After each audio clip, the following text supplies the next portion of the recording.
On this day, in 1960, the FDA in the United States approved the first commercially produced birth control pill in the world. It was called Envoid, and it was absolutely revolutionary. For the first time, women had got control over when and if they wanted to have children. So let's have a look at who was behind it and how it's improved women's lives. Now, prior to the pill, contraceptive options were condoms, you could have diaphragms, douches, or the pull-out method, and a lot of them weren't very comfortable or effective. The only one that really was effective, the condom, largely relied on the man to be on board. And, women were expected to marry young. A lot of careers excluded married women. And, she was reliant on her husband being a good guy and listening to her with regards to family planning.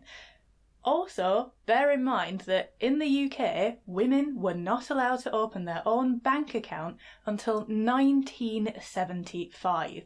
Before 1982, it was entirely legal to refuse service to a woman in a pub.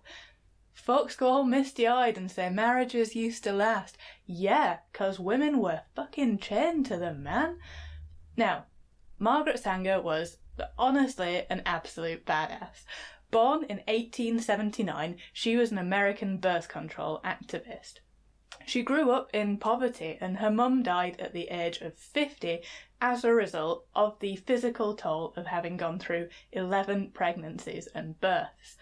Working as a nurse, Margaret concluded that the only way to end the cycle of women's poverty was for women to have agency over their own body and the size of their families. She had a few run-ins with the law, first for her publication called The Woman Rebel, and that advocated for birth control in 1914. And then again in 1916 when she opened the first ever birth control clinic in Brooklyn. She spent 30 days in jail for that. She used a legal loophole though to open another birth control clinic in 1923, and this became Planned Parenthood, who still exists today. She spent her life lobbying Congress, and she had some pretty big wins along the way, such as doctors being allowed to prescribe birth control, which happened in 1936.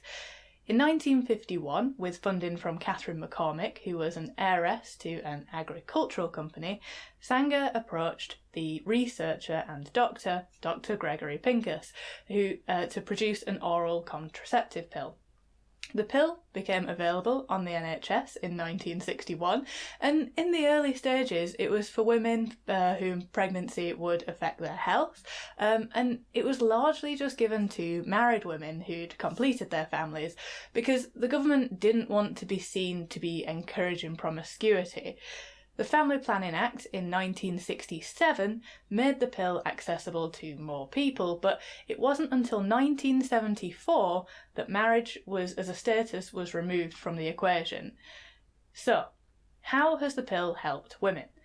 Well, being able to postpone motherhood almost indefinitely if they want to meant that women were able to further their education and then their career.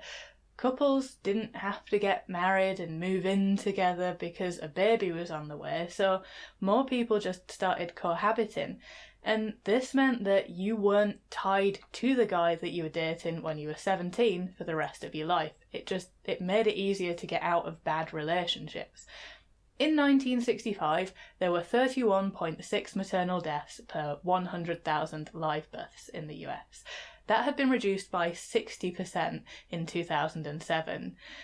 I don't think anyone could have foreseen the impact that the pill has had, and yeah, of course, it's got negatives, but I mean, that is a whole different video. For now, I will just take a moment of appreciation for this pill that gave us a future. Thank you so much for watching. Why not subscribe? And I'll see you tomorrow.